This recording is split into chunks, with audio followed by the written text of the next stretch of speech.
오늘 함께 나누실 말씀은 잠언 20장 1절에서 13절까지의 말씀입니다. 잠언 20장 1절에서 13절까지의 말씀입니다. 다 찾으신 줄로 알고 함께 합독하도록 하겠습니다. 포도주는 거만하게 하는 것이요 독주는 떠들게 하는 것이라. 이에 미혹되는 자마다 지혜가 없느니라. 왕의 진노는 사자의 부르짖음 같으니 그를 노하게 하는 것은 자기 생명을 해하는 것이니라. 다툼을 멀리하는 것이 사람에게 영광이거늘 미련한 자마다 다툼을 일으키니라. 게으른 자는 가을에 밭 가지 아니하나니 그러므로 거둘 때에는 고걸할지라도 얻지 못하느니라. 사람의 마음에 있는 모략은 깊은 물 같으니라. 그럴지라도 명철한 사람은 그것을 길어내느니라. 많은 사람이 각기 자기 인자함을 자랑하나니 충성된 자를 누가 만날 수 있으랴. 온전하게 행하는 자가 의인이라. 그의 후손에게 복이 있느니라. 심판 자리에 앉은 왕은 그의 눈으로 모든 악을 흩어지게 하느니라. 내가 내 마음을 정하게 하였다. 내 죄를 깨끗하게 하였다 할 자가 누구냐. 한결같지 않은 저울추와 한결같지 않은 되는 다 여호와께서 미워하시느니라. 비록 아이라도 자기 동작으로 자기 품행이 청결한 여부와 정직한 여부를 나타내느니라. 듣는 귀와 보는 눈은 다 여호와께서 지으신 것이니라. 너는 잠자기를 좋아하지 말라. 내가 빈궁하게 될까 두려우니라. 내 눈을 뜨라. 그리하면 양식이 족하리라. 아멘. 오늘 본문 2절에서 8절은요, 왕을 향한 잠언의 내용이 기록되어 있습니다. 왕은 한 나라를 다스리는 자이고 홀로 그 모든 일들을 다 감당할 수가 없습니다. 나라를 다스리기 위하여서. 그래서 신뢰할 수 있는 조언자와 관리자들을 등용하여서 그 사람의 지혜와 노동을 빌려서 나라를 통치하는 것이 왕입니다. 그래서 이 과정에서 왕에게 가장 어려운 부분이라면은 이 사람을 등용하고자 할 때 내가 쓰고자 하는 이 사람이 진실된 사람인가를 점검하는 것이 왕에게 있어서 가장 중요한 능력이고 왕이 가져야 할 가장 중요한 덕목이 됩니다. 실력이 좋은 사람은 많습니다. 학식이 뛰어난 사람도 많고 능력이 있는 사람도 많이 있습니다. 그런데 내가 맡길 이 일에 대하여서 나와 동일한 책임감을 가지고 이 일을 감당할 사람, 내가 맡길 이 일에 대하여서 나와 동일한 애정을 가지고 행할 사람을 찾는다는 것은 쉽지 않은 일입니다. 진실된 사람, 충성된 자를 찾기가 쉽지 않다는 것입니다. 그래서 6절은 이렇게 이야기합니다. 많은 사람이 각기 자기 인자함을 자랑하나니 충성된 자를 누가 만날 수 있으랴. 7절에도 이야기합니다. 온전하게 행하는 자가 의인이라. 그의 후손에게는 복이 있느니라. 쉽게 말해서 오늘 왕에게 필요한 덕목은 충성된 자와 온전하게 행하는 자를 가려내는 그 덕목이 필요하다라고 이야기하는 것입니다.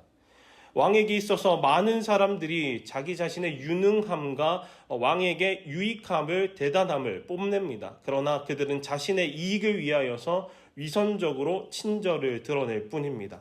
마치 취업 준비생이 면접 장소에 가서 합격하기 위해서 온 힘을 다하여서 친절을 그 면접관들에게 드러내는 것처럼 왕에게 많은 자들이 친절함으로 위장하여서 자신의 진실된 모습인 것 마냥 자랑하면서 왕을 기만하는 것입니다. 이렇게 왕에게 나오는 자가 한둘이겠습니까? 수없이 많을 것입니다. 내가 맡길 일은 아주 중요한데 그러나 수없이 거짓으로 자신을 친절하다고 드러내는 자랑하는 자들이 많이 몰려드는 것이 왕에서의 입장입니다. 왕은 그 가운데 진실된 충성된 자, 온전하게 행하는 자를 가려내야 하기에 괴로울 수밖에 없는 것입니다. 그렇다고 왕이 기대하고 원하는 그 충성된 자가 많이 있겠습니까? 6절에 보니까 이렇게 이야기합니다. 누가 만날 수 있으랴 라고 이야기합니다. 이 문장에 누가에 해당하는 히브리어 의문사는 미라고 하는데요. 이 의문사 미는 그 일이 발생하는 경우가 아주 드물거나 희소함을 나타낼 때 쓰이는 것입니다. 쉽게 말해서 왕 앞에서 많은 사람들이 인정을 베푸는 것처럼 행하고 친절을 행하는 것처럼 보이고자 자랑할 때 진정으로 충성되고 온전하게 행하는 자는 극히 적거나 희소하다라는 말입니다. 그래서 이토록 많은 사람들 중에 충성되고 온전한 자의 가치는 매우 높아집니다. 이러한 사람을 만난다는 것은 최고의 축복인 것 같습니다. 그런데 우리 인생에서 이런 충성되고 온전한 자를 만나는 것도 축복인데 그것보다 더 큰 축복이 있습니다. 무엇이냐면 바로 나 자신이 충성되고 온전한 자가 되는 것이 더 큰 축복이라는 것입니다. 여러분 그거 아십니까? 예수 그리스도께서 충성된 자로 사셨다는 것을 아십니까? 예수 그리스도 그분께서 먼저 우리의 모범이 되셔서 이 땅 가운데 하나님께 충성된 자로 온전한 자로 이 땅에서 공생애의 삶을 살아내셨다는 것입니다. 그 내용이 요한계시록 1장 5절에 이렇게 기록되어 있습니다. 제가 읽어드리도록 하겠습니다. 또 충성된 증인으로 죽은 자들 가운데서 먼저 나시고 땅의 임금들의 머리가 되신 예수 그리스도로 말미암아. 예수님께서 십자가에 달리신 결정적인 걸림돌이 바로 충성되게 살아내셨기 때문에 예수님께서는 십자가에 달리실 수밖에 없었습니다. 대제사장들과 총독과 유대 지도자들 앞에서 네가 메시아냐? 라는 그 질문에 그들의 함정에 눈 한 번만 딱 감고 나는 아니다, 내가 그런 말 한 적 없다라고 거짓 증언을 하셨다면, 충성되지 않게 대답하셨다면 예수님은 십자가에 달리는 일이 없었을 것입니다. 그러나 예수님께서 충성된 증인으로 사셨기 때문에 십자가에 달리신 것입니다. 증인이라고 다 진실을 말해야 합니까? 내 이익을 위하여서, 내 생명을 위하여서 거짓을 이야기할 수도 있는 건 아닙니까? 그런데 증인은 충성되게 증인다워야 하는 것입니다. 예수님께서 위증하지 않으시고 진리를 말씀하셨기 때문에 이 십자가라는 고난을 당하신 것입니다. 우리가 살아가는 이 시대도 동일하지 않습니까? 거짓을 말하고 조금만 상사에게 비율을 맞춰주고 진실에 거짓을 조금만 섞으면 우리가 성공하기 쉬운 세상이지 않습니까? 견적서에 거짓을 보태고 국가의 공적 자금을 더 얻기 위하여 비용 지출을 확대해서 작성하고 그렇게 해야 진급하고 그렇게 해야 살아남고 그렇게 해야 성공하는 세상이지 않습니까? 오히려 그렇게 충성하지 않는 것이 미련한 길이며 결국 망하는 길이고 스스로를 무너뜨리는 길입니다. 그런데 오늘 본문 10절은 이렇게 경고합니다. 한결같지 않는 저울추와 한결같지 않는 되는 다 여호와께서 미워하시느니라. 하나님은 충성되지 않고 변덕스럽고 속이는 자를 미워하신다는 것입니다. 기억하십시오. 예수 그리스도께서는 그 십자가 앞에서도 끝까지 충성된 증인의 삶을 살아내셨습니다. 그리스도의 그 충성된 삶이 초대교회 제자들과 사도들과 그리고 수많은 믿음의 선배들에게 이어졌습니다. 그리고 지금 저와 여러분들에게도 그 충성된 삶의 부르심이 전달되었습니다. 그렇다면 여러분들 어떻게 하시겠습니까? 예수 그리스도와 동일하게 그 충성된 삶을 살아가시겠습니까? 남들이 다 말하는 반칙이지만 내가 손해보고 내가 피해보고 내가 번거로워지는 경우가 생기더라도 여러분들은 충성된 삶을 견고하게 살아가시겠습니까?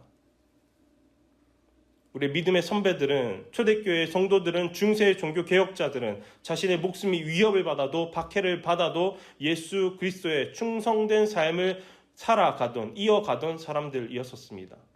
그들의 그 충성심은, 하나님에 대한 그 충성심은 무력으로도 두려움을 주는 그 세상을 뒤집을 야성이 있었습니다. 진리를 가진 저 여러분들에게도 이 야성이 우리에게도 계속해서 이어져야 하는 것입니다.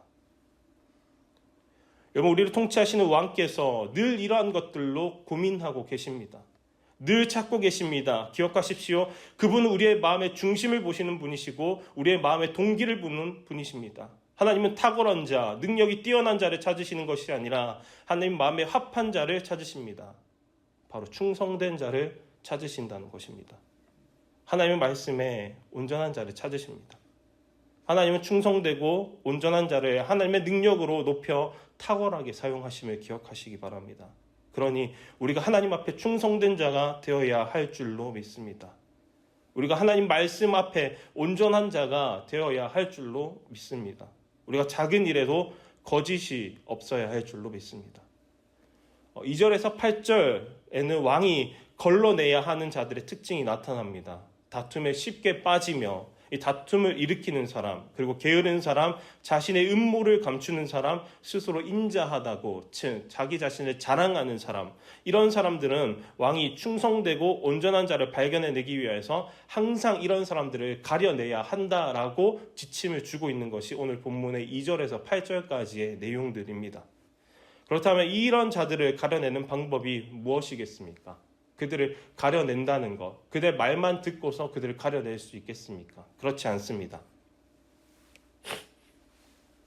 그들을 시험하여 보는 것입니다. 그들이 진정 자기 자신이 말한 대로 행동을 하는 것인지 시험하여서 구별해내는 것입니다. 이처럼 우리의 왕이신 하나님께서도 이 백성들을 구별하여서 선별해낼 때에 시험을 주신다는 것입니다. 나의 믿음을 증명할 어려움을 주시고 나의 충성됨을 증명할 환경을 주시며 나의 온전한 순종을 증명할 기회를 주신다라는 것입니다. 그러므로 우리는 시험을 두려워할 필요가 없습니다. 오히려 시험을 통해 드러나는 충성과 진실함이야말로 하나님께서 귀히 여기신다는 것을 기억하시면서 그 어떠한 시험 가운데에서도 끝까지 충성됨과 온전한 자의 삶을 드러내시길 바랍니다. 왕 앞에서도 사람들 앞에서도 무엇보다 하나님의 눈 앞에서도 우리의 참된 모습을 증명해내야 하는 것입니다. 충성된 자로, 온전한 자로, 진실한 자로 살아야 합니다. 그때에 하나님께서 우리를 높이시고 사용하여 주실 것입니다. 그러나 우리가 우리의 능력으로 스스로 충성된 자, 온전한 자가 될 수가 있겠습니까? 그렇지 못합니다. 이러한 자신의 부족함, 연약함, 온전하지 못함을 지혜자는 이렇게 탄식합니다. 9절입니다. 내가 내 마음을 정하게 하였다. 내 죄를 깨끗하게 하였다 할 자가 누구냐? 그 누구도 죄로부터, 나 자신의 죄로부터 깨끗하다고 말할 수 없습니다. 그 누구도 자기 자신을 완전하다라고 말할 수 없는 것입니다. 인간은 의에 있어서, 옳음에 있어서 전적으로 무능한 존재입니다. 그래서 시편 14편 3절은 이렇게 고백하더라고요. 다 치우쳐 함께 더러운 자가 되고 선을 행하는 자가 없으니 하나도 없도다. 우리의 능력과 의지는 하나님의 말씀에 온전히 행하기 위하여서 하나님 앞에 충성된 종이 되기 위하여서 나의 속에서 발휘되는 힘으로는 이룰 수가 없는 것입니다. 그렇기에 나의 노력이 아닌 외부로부터 오는 힘이 필요합니다. 그 외부로부터 오는 힘이 무엇입니까? 바로 하나님의 은혜입니다. 하나님의 은혜 없이는 단 한 사람도 온전할 수 없습니다. 하나님의 은혜 없이는 단 한순간도 충성될 수 없습니다. 우리는 성령의 능력으로만 새 힘을 얻을 수 있고 예수 그리스도의 보혈로만 깨끗함을 받을 수 있는 것입니다. 그래서 하나님께서 에스겔을 통하여서 우리에게 약속하셨지 않습니까? 에스겔 36장 26절에서 27절입니다. 또 새 영을 너희 속에 두고 새 마음을 너희에게 주되 너희 육신에서 굳은 마음을 제거하고 부드러운 마음을 줄 것이며 또 내 영을 너희 속에 두어 너희로 내 율례를 행하게 하리니. 하나님께서 친히 새 영을 주시고 새 마음을 주시고 그러므로 우리를 충성된 자로 세워 가시겠다라고 약속하신 것입니다. 그러므로 우리의 소망은 우리 자신에게 있지 않습니다. 우리의 소망은 나의 노력이나 결심에 있지 않습니다. 오직 예수 그리스도께, 오직 성령의 역사하심에 있는 것입니다.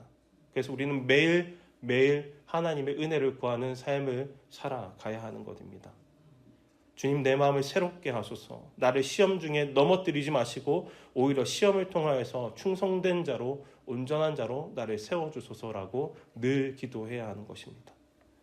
말씀을 마치고자 합니다. 왕이신 하나님께서는 지금도 충성된 자와 온전한 자를 찾고 계십니다. 하나님 나라를 위하여서 그 일을 감당할 동참할 자를 찾고 계신다는 것입니다. 그런데 하나님께서 찾으시는 충성은 우리의 기준과 우리의 힘과 의지로 만들어내는 충성이 아닙니다. 하나님이 찾으시는 충성은 예수 그리스도가 기준이 됩니다. 그분이 보여주신 충성의 길을 따라가야 합니다. 내 힘으로 충성하려고 애쓰는 것이 아니라 예수 그리스도께서 주시는 능력과 은혜 안에서 우리가 충성해야 합니다. 내 마음은 여전히 연약하고 상황은 여전히 어렵지만 십자가를 바라보십시오. 나를 위하여서 어디까지 충성하셨는지 그 십자가를 늘 바라보시기 바랍니다. 또한 나를 위하여 충성하신 그리스도를 믿고 의지하십시오. 날마다 우리의 연약함을 인정하고 하나님의 은혜를 구하는 인생이 됩시다. 주님 나를 붙들어 주셔서 충성된 종 되게 하옵소서. 이 기도가 오늘 우리의 기도가 되기를 바로 소망합니다.